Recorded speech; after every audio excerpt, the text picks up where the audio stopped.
साथियों, जय भीम, जय भारत, जय संविधान। मैं बहुजन दस्तक एंड कॉन्स्टिट्यूशन चैनल से गौतम रत्ना।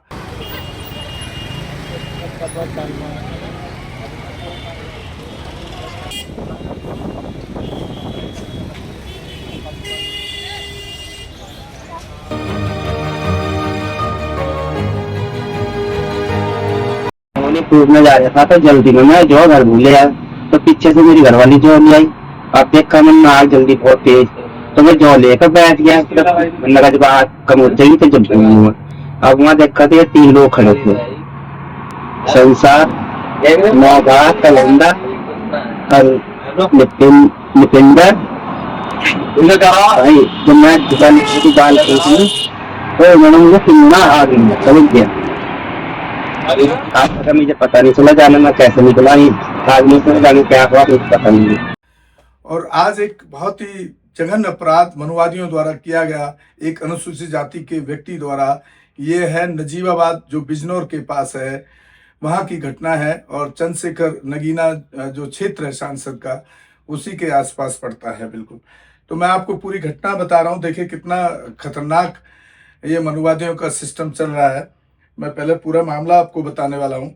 ये मामला है अलावाल थैनू थाना नजीबाबाद जिला बिजनौर का है। होली दहन में बाली भूनने गए दलित वेद प्रकाश को उन्हीं के गांव में ऊंची जाति के दबंगों ने जलती होली में फेंक दिया। और देखिए ये पुलिस को भी उन्होंने कंप्लेंट किया 14 तारीख को, लेकिन पुलिस ने कोई एफआईआर नहीं की। उसके बाद में कुछ सोशल एक्टिविस्ट और हमारे जैसे लोग या यूट्यूबर जो बहुजन मीडिया है, उसने एक अहम भूमिका निभाई। उसके बाद जाकर के अब ये पता लगा है कि एफआईआर तो हो गई है, लेकिन गिरफ्तारी अभी तक किसी की नहीं है। तो देखिए बहुत ही मैं पूरा डिटेल में भी बता देता हूँ आपको इसको। अलावलपुर बुंदकी नजीबाबाद रोड पर स्थित नहर के किनारे स्थित गांव अलावलपुर में होलिका दहन में जलती होली में गेहूं की बाल भूनते होलिका में हाथ पैर पकड़कर फेंक दिया, जिससे वेद प्रकार जाति के व्यक्ति बुरी तरह जल गए और काफी देर तक होलिका में ही पड़े जलते रहे, जिनका अब बिजनौर सरकारी अस्पताल में ले जाया गया, जिनको वहां से मेरठ रेफर किया गया और वहां से मेरठ से फिर दिल्ली रेफर कर दिया गया। और लगभग 60% के करीब ये जल चुके हैं। इन पीड़ित अनुजाति के व्यक्ति से वेद प्रकाश जी की हालत बहुत खराब है, जहां उनकी जान को बहुत अधिक खतरा है और उनके पूरे परिवार को खतरा है, जिस तरह से उनका परिवार बता रहा है। हमारे साथी हैं बहुजन मीडिया के ही, जो सफदरजंग अस्पताल पहुंचे और उनके परिवार से उन्होंने बात की। वो वीडियो भी आप हमारे चैनल पर अभी देखेंगे। तो सर, सवाल यह है कि जो मोदी जो पूरे देश में जहां कहीं भी प्रधानमंत्री जाता है देश का, वहां ये बोलता है कि भाई वो यूपी से अच्छा सुशासन शासन पूरे देश में कहीं भी नहीं है, किसी स्टेट में नहीं है।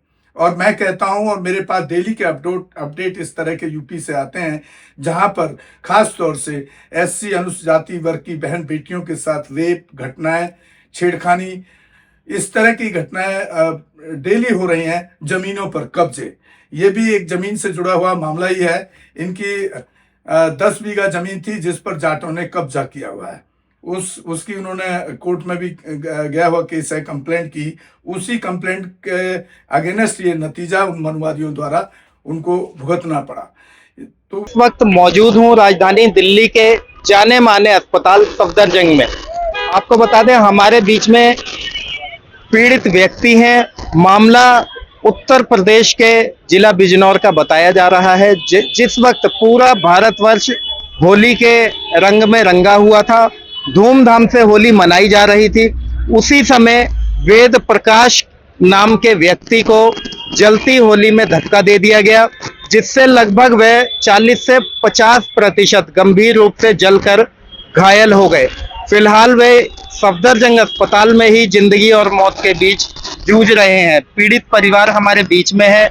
उनका कसूर एक जमीनी विवाद के मामले में उन्होंने कुछ जाट समुदाय के लोगों के खिलाफ एफआईआर दर्ज करवाई थी, जिसका अंजाम उन्हें अपनी जान पर बन लाकर भुगतना पड़ा। आपको बता दें उन्हें जलती होली में धक्का दे दिया गया था, जिसके चलते उनकी हालत काफी गंभीर हो गई। नजदीकी अस्पताल आनन फानन में उन्हें पहुंचाया गया। उनकी हालत की गंभीरता को देखते हुए वहां के डॉक्टरों ने सफदरजंग अस्पताल दिल्ली के सफदरजंग अस्पताल में रेफर कर दिया। पीड़ित परिवार हमारे बीच में है। कि इसमें हमारे एक डॉक्टर जेके गौतम साहब हैं, दिल्ली से सोशल और बहुजन एक्टिविस्ट हैं, जो वहां पर खुद भी गए और उस परिवार से बात की और उन्होंने भी इसमें कार्रवाई करने के लिए मांग की। उस परिवार से मिले, पीड़ित परिवार से मिले, पीड़ित से मिले। तो एक जो डॉक्टर जेके गौतम साहब हैं, सोशल एक्टिविस्ट, आप उन्हें हमारे चैनल पर भी देखते होंगे, अपनी बड़ी बेबाकी से हर मुद्दे पर अपनी बात को भी रखते हैं। बट आज वो नहीं आ पाए, लेकिन वो हॉस्पिटल पहुंचे और उन्होंने परिवार को सांत्वना दी और उनको पूरा भरोसा दिया कि उनके साथ खड़े हैं। उनकी टीम के जो लोग हैं, जो सोशल एक्टिविस्ट उनसे जो जुड़े हुए लोग हैं, वो भी उनका साथ दे रहे हैं।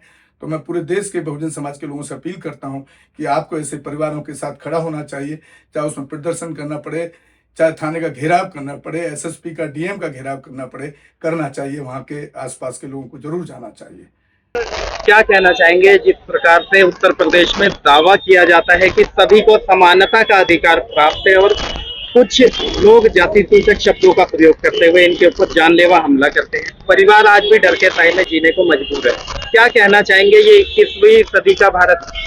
देखिए, जिस तरीके से यूपी एक क्राइम स्टेट बन गया है और यूपी में आए दिन बलात्कार, रेप, आगजनी, मारपीट हो रही है और एक जो दलित समुदाय को मेन टारगेट करके योगी की पुलिस, योगी का वहाँ जितना भी गुंडा राज वहाँ चल रहा है और योगी बिल्कुल तमाशा बन के वहाँ पे देख रहे हैं। और ये घटना एक नहीं है, हजारों घटनाएं हैं। इस 5 साल में इतनी सारी घटनाएं हुई हैं और योगी की जो पुलिस है, जो लॉ एंड ऑर्डर है, वो पूरा फेल हो चुका है।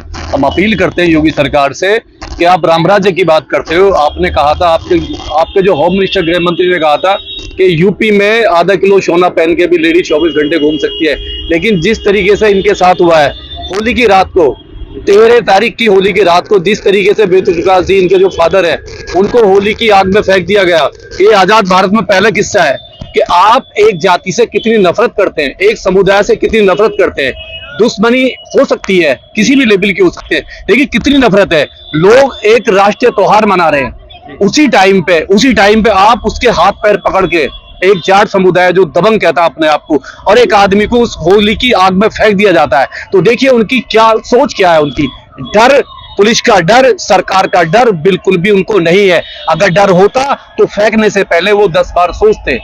और उससे पहले इनकी जमीन पे, 10 बीघा जमीन पे जिस तरीके से कब्जा करके वो लोग बैठे हुए दबंग, तो वहां की क्या मतलब, क्या मेरी अपील है भारत सरकार से, सुप्रीम कोर्ट से, हाई कोर्ट से, लोअर कोर्ट से, और जो हमारे प्रधानमंत्री है जो कहते हैं मैं दलितों से बहुत प्यार करता हूं, कि पहले दलितों को मतलब वो कहते हैं, एक बार स्टेटमेंट दिया था उन्होंने कि अगर गोली मारनी है तो मुझे मार देना, मेरे दलित भाइयों को नहीं मारना।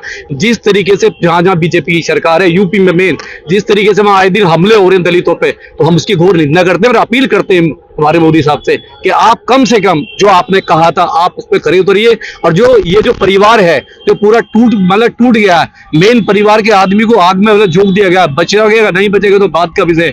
एफआईआर तक भी नहीं हुआ है। देखिए आज 4-5 दिन हो गए, 13 तारीख की घटना, आज 17 तारीख है, एफआईआर भी पुलिस ने नहीं की है। यानी वो इतने दबंग लोग हैं कि पुलिस ने एफआईआर तक भी नहीं की है। पुलिस भी इन लोगों को राजनीतिक संरक्षण प्राप्त है या हौसले क्यों बुलंद है? बगैर राजनीतिक संरक्षण के ये क्राइम हो ही नहीं सकता। सीधा है, जिस तरीके से हुदंग हो रहा है, जिस तरीके से लोगों को मारा पीटा जा रहा है, रेप हो रहे हैं, बलात्कार हो रहे हैं, लोगों को जाति के नाम पे मार रहे हैं, तो सीधा है कि पुलिस का और जो प्रशासन है, प्रशासन का कहीं ना कहीं हाथ है। प्रशासन का प्रेशर वहां पे नहीं है बदमाशों में, इसलिए वो जातिवादी गुंडे या आतंकी गुंडे, ये जातिवादी गुंडे हैं जो देश को तोड़ना चाहते हैं, देश में नफरत फैलाना चाहते हैं। तो हम अपील करते हैं योगी सरकार से, योगी जी से, कि योगी जी आप तो सबके लिए हो, आपको जो चुना है लोगों ने, आप पब्लिक के नौकर हो, राजा नहीं हो। ये यहाँ पे डेमोक्रेसी है, लोकतंत्र, प्रजातंत्र है। या आपको चुना है वोट के लिए, और आपको चुना है हमारे शांति व्यवस्था के लिए, ताकि आप सबको एक नजर से देखें। लेकिन जिस तरीके से आप हमले करा रहे हैं और आप बात देख रहे हो, तो अपील करते हैं कि आप इनको न्याय दें और जितने भी ऐसे लोग हैं उनको न्याय दीजिए, ताकि आप वहां के जो रोल। देखिए कितना मुझे समझ नहीं आता है, वो योगी सरकार जो कहती है कि भाई सबसे अच्छा शासन है, हम सर्वजन सर्व विकास की बात करते हैं, सबकी बात करते हैं, तो कहाँ सबकी बात है? क्यों नहीं एफआईआर हुई अभी तक? इतनी लेट में जाकर के एफआईआर की गई और अभी तक किसी की गिरफ्तारी नहीं है। तो साथियों, मैं खासतौर से नजीबाबाद क्षेत्र के अगर कोई साथी हैं तो इस परिवार को मदद करने की कोशिश करें, क्योंकि हमारा चैनल जो है दिल्ली से हम चलाते हैं, तो हर जगह पहुंचना मुमकिन नहीं होता है। तो आप ये सारा वाक्य बहुत ही दर्दनाक है, शर्मनाक है, और हम यूपी के योगी सरकार से अपील करते हैं कि इसमें जल्द से जल्द गिरफ्तारी हो, और मैं तो कहता हूं कि ऐसे लोगों को फांसी की सजा कम से कम होनी चाहिए। क्या कहना चाहेंगे इस घटना के बारे में? सर बस ज़्यादा चाचा सीरियस है। हम तो ये कहना चाहेंगे कि जल्द से जल्द कार्रवाई हो, हमें इंसाफ मिले। जी, फिलहाल आपको खतरा है परिवार को, आपके लगता है? जी सर, बिल्कुल खतरा है, क्योंकि सर जब चाचा को कर सकते हैं तो हम तो बहुत छोटे बच्चे हैं अभी, हमें तो और ज्यादा खतरा है। तो दिल्ली को, सॉरी माफ कीजिएगा, उत्तर प्रदेश के जो पुलिस के आला अधिकारी मुख्यमंत्री योगी जी हैं, हमारे चैनल के माध्यम से उनसे आप क्या कहना चाहेंगे? सर मैं आपसे ये कहना चाहता हूँ कि हमारी कार्रवाई जल्द से जल्द करें, ताकि हम भी सुरक्षित रहे, हमारा परिवार सुरक्षित रहे। क्या नाम है आपका? दीपू। दीपू, क्या घटना हुई थी 13 मार्च की शाम को जब होली चल रही थी? पापा होली पे गए थे, होली दहन करने, तो वे जो भूल गए थे घर से, तो मम्मी उनके पीछे पीछे जो लेके गई, तो जो के लाने के बाद आग तेज थी, तो क्या नाम मम्मी पापा दोनों साइड में बैठ गए। तो जब आग कम हो जाएगी तो हम क्या नाम दहन कर देंगे। तो जब आग कम हुई तो पापा वहाँ जैसे जो फूकने गए, पीछे से भी 3 पीड़ित आए, उन्होंने पापा को धक्का दे दिया आग में। अच्छा, धक्का देते हुए आग में गिर गए? जी, आग में गिर गए और पूरे जले पड़े हैं अस्पताल में। अच्छा, उस समय कौन कौन ऐसे लोग मौजूद थे जिन्होंने उन्हें बचाने का प्रयास किया? वहाँ पर कोई नहीं था, मम्मी मौजूद थी वहाँ पर। अच्छा। और बाकी और का तो पता नहीं होते है या नहीं। अच्छा, फिलहाल वो कितना जल चुके हैं? 60% बता रहे हैं 60% से ज्यादा। डॉक्टर साहब, 60% बता रहे हैं। अच्छा, जैसा कि बताया जा रहा है जाट समुदाय के लोग थे जिन्होंने धक्का दिया, जी, क्या मामला था, क्या उनके खिलाफ? जमीन का मुकदमा चल रहा है कई साल से, 2004 से। कई बार हमने मुकदमा डाला है, वे हमारी जमीन जोत बो रहे हैं, कोई कार्रवाई नहीं हो रही इस पर। आपकी जमीन पे कब्जा किया जी। हुआ थी? अच्छा, ये FIR उनके खिलाफ कब हुई थी? ये 2004 से मुकदमा चल रहा है। अभी हमने 3 महीने पहले डाला था सीओ के पास, सीओ ने भी कोई कार्रवाई नहीं करी। SC/ST का मुकदमा लगवाने के लिए बोला था हमने, तो अभी तक कोई कार्रवाई नहीं हुई। अच्छा, इसमें किसी की गिरफ्तारी हुई अभी तक? अभी तक कोई गिरफ्तारी नहीं हुई, उन लोगों के खिलाफ कोई कोई FIR? FIR नहीं। हमने अपनी तरफ से कर रखी है, उनकी तरफ से कुछ नहीं है। अच्छा, जब अस्पताल पहुंचे आप, क्या वहाँ पुलिस आई थी बयान लेने? पुलिस अभी कल आई थी, वो भी मेरठ आई थी, बयान लेके गई। आज 2 बार यहाँ आई है, लेकिन हमें बता नहीं रहा क्या बयान ले रहे हैं क्या नहीं। अच्छा, यहाँ सफदरजंग अस्पताल में मेरठ की ही पुलिस आई थी? कहाँ की? मेरठ की नहीं, भी बिजनौर की, नजीबाबाद की बता रहे हैं। जी, उन्होंने बयान लिए आपके पापा के? बयान हुआ मेरठ में लिए थे, यहाँ तो लिखवा के ले गए, पता नहीं क्या लिखवाया। मैंने उनसे फोटो कॉपी मांगी, उन्होंने मना कर दी कि मेरे ऊपर सर से साहब से बात करो।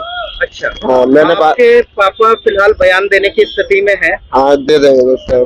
डॉक्टरों ने क्या बताया उनकी हालत को? खतरे से बाहर है या? डॉक्टर से अभी तक मेरी कल 2:30 बजे से अभी तक कोई बात नहीं हुई, और ना मुझे मिलन दे रहे पापा से। जी, मतलब फिलहाल आपको क्या लगता है, खतरे से बाहर है हालत? पता नहीं, बहुत गंभीर हालत है अभी तो। खतरे से बाहर है या नहीं है, अभी जब मैं मिला नहीं तो कुछ कह नहीं सकता। अच्छा, कितने लोगों का नाम सामने आ रहा है आरोपियों में जिन्होंने आग में धक्का दिया? 3 लोग हैं। जी। एक है कुलताड़ का लड़का, जी उसका नाम है निपेंद्र। जी एक संसार है जी। और एक नोवार का लड़का है, छोटा वाला, जी। उसका नाम मेरे ध्यान नहीं है। अच्छा, आज से पहले ये जो 13 तारीख को हादसा हुआ, इससे पहले भी कभी कोई हमला हुआ है? उससे पहले एक बार धमकी देने गए थे, उसकी फोन में रिकॉर्डिंग है, घर पे आके धमकी दे गए थे। जी। और उससे पहले भी कई बार इन्होंने मारने की धमकी दी कि 1 लाख देके तुम्हारे पापा को मरवा देंगे, वो करवा देंगे। तो आपने पुलिस को इस बात की शिकायत दी? कई बार दे रखी है, पुलिस में भी गए थे, कल भी मम्मी को धमका रहे थे, परसों ही मम्मी जब आपको धमकी दी गई थी आपके पापा को, तब लिखित रूप में कोई शिकायत पुलिस को दी थी आपने? थाने में गए थे वो, थाना वहाँ कौन सा कंप्लेंट लगता है आपका? नजीबाबाद। थाना नजीबाबाद।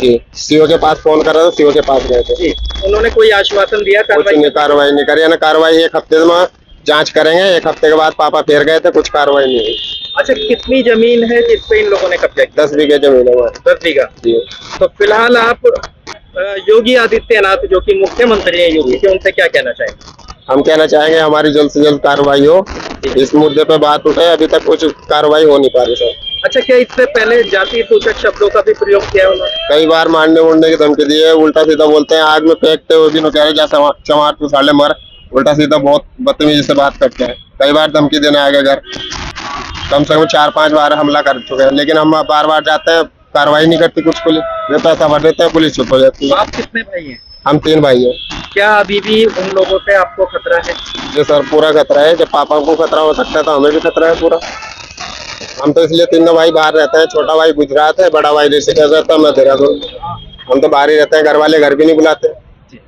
और साथियों, आप हमारे चैनल को ज़्यादा से ज़्यादा देखें, शेयर करें, सब्सक्राइब करें, ताकि हम इस तरह के जो मुद्दे हैं या इस तरह की जो घटनाएं हैं उनको आप तक पहुंचा सकें, और इस गूंगी बहरी सरकार के जो कान बंद हैं, आंख बंद हैं, अंधी सरकार है ये, इसकी आंखें खोल सकें और इसके कानों तक आवाज़ पहुंचाने का काम कर सकें।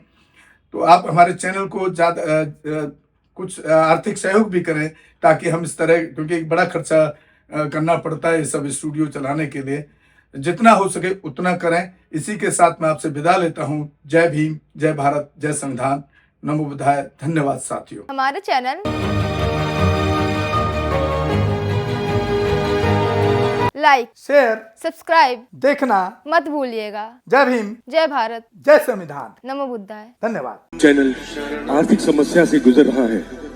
अगर आप बहुजन समाज में बाबा साहेब अम्बेडकर और तथागत बुद्ध की विचारधारा को अधिक से अधिक लोगों तक पहुंचाना चाहते हैं तो हमें आर्थिक सहयोग प्रदान करें, ताकि हम अपने चैनल के माध्यम से देश विदेश में समता, बंधुता, एकता और संवैधानिक अधिकारों को ज्यादा से ज्यादा लोगों तक पहुंचा सकें। आप अपनी सहायता राशि नीचे लिखे खाते में जमा करा सकते हैं। खाता धारक गौतम रत्ना, खाता संख्या 3169576865 IFSC कोड SBIN 0060336, बैंक भारतीय स्टेट बैंक। आप हमारे बैंक खाते का विवरण स्क्रीन पर भी देख सकते हैं। जय भीम, जय भीम। मैं गौतम रत्ना, गौतम फिल्म्स प्रोडक्शन में आपका स्वागत करता हूं। आप हमारे प्रोडक्शन हाउस के अंदर अपना कैरियर बना सकते हैं as a film director, as a producer and actor and actress and editor and cinematographer also.